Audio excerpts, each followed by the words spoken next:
গরম গরম ফুলকো লুচি, সাথে পটলের দোলমা, তাও আবার ভেতরে চিংড়ি মাছের পুর। চলো তাড়াতাড়ি রেসিপিটা দেখা যাক। এই রান্নায় ব্যবহৃত সব উপকরণগুলি ডেসক্রিপশন বক্সে দেওয়া আছে।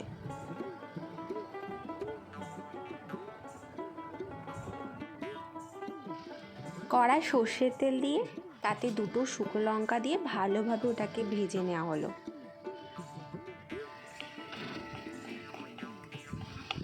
ভেজে নেওয়া শুকনো লঙ্কার উপরে সামান্য নুন আর গরম তেল দিয়ে দেওয়া হলো, এতে শুকনো লঙ্কাটা মুচমুচে থাকে।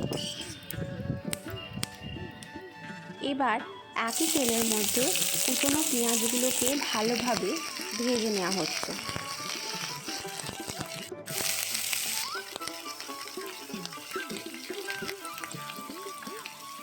পেঁয়াজটা যখন একদম নরম হয়ে যাবে তখন তাতে চিংড়ি মাছগুলোকে দিয়ে দেওয়া হলো। এটা আগে থেকেই ধুয়ে পরিষ্কার করে রাখা ছিল।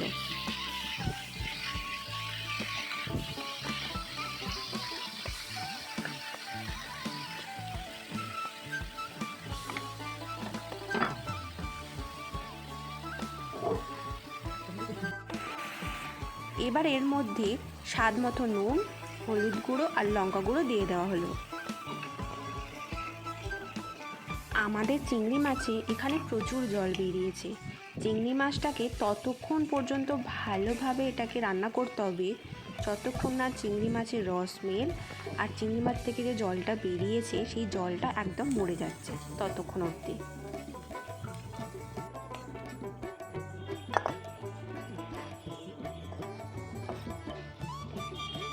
এবার রান্না করা এই চিংড়ি মাছগুলোকে শিলনোড়ায় দুটো শুকনো লঙ্কার সাথে মা ভালোভাবে এটাকে আধা থেতো করে নিয়েছে। পুরো কিন্তু মিহি বাটা নয়, কিছুটা কিছুটা গোটা থাকবে, কিছুটা কিছুটা থেতো।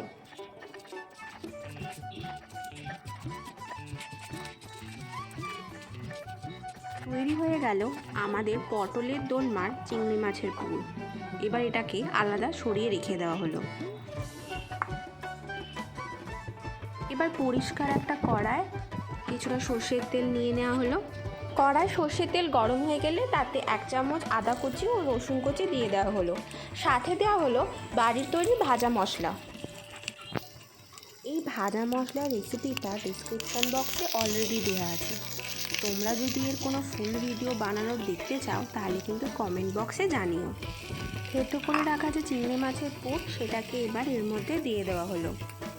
এটাকে ভালোভাবে মশলার সাথে মিশিয়ে নিতে হবে। এখানে দুটো কাঁচা লঙ্কাকে কুচি করে এর মধ্যে দিয়ে দেওয়া হলো।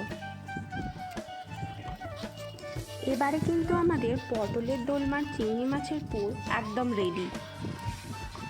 আগে থেকে পটলগুলোকে ধুয়ে পরিষ্কার করে ভেতর থেকে সব কিছু বার করে কেটে রাখা ছিল। এবার এই চিংড়ি মাছের পুরগুলোকে একের পর এক এই পটলগুলোর মধ্যে পুরে দিতে হবে।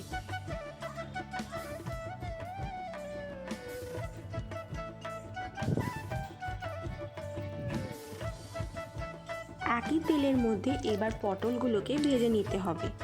প্রত্যেকটা পটলকেই ঢাকনা দিয়ে বেশ কিছুক্ষণ সময় নিয়েই আমরা এই পটলগুলোকে ভাজবো। এখানে না একটা ভুল হয়েছে, আমরা পটলের মধ্যে পুরো ভর্তি করে পুর দিয়েছি। সেটা একদমই দেবেন না, তাহলে ভাজার সময় পুরগুলো বেরিয়ে আসবে। কিছুটা অংশ ফাঁকা রেখে পটলের মধ্যে পুরগুলোকে ভরে দিতে হবে একের পর এক।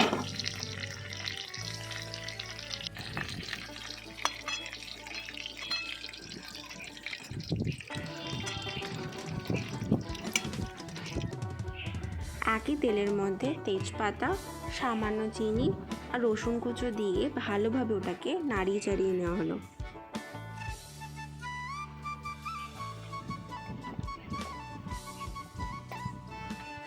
এবার থেতো করে রাখা পেঁয়াজকে দিয়ে দেওয়া হলো।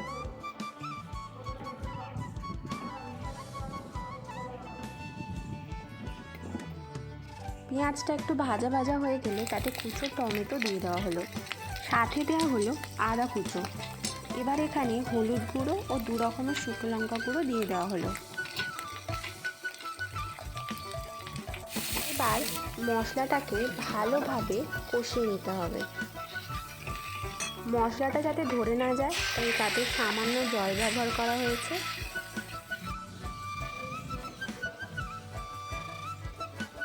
মশলাটা কষানো হয়ে গেলে তাতে স্বাদ মতো নুন এবং ধনেপাতা কুচি দিয়ে দেওয়া হলো। যখন পুরো মশলাটা একেবারে ভালোভাবে কষানো হয়ে যাবে তখন যতটা গ্রেভি দরকার ততটা জল অ্যাড করে দেওয়া হলো।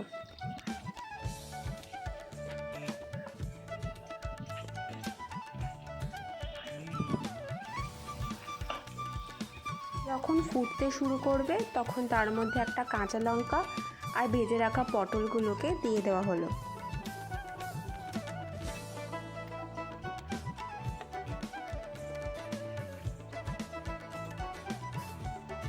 এবার কিছুক্ষণ এটাকে চাপা দিয়ে মিডিয়াম টু স্লো আঁচে রেখে দিতে হবে।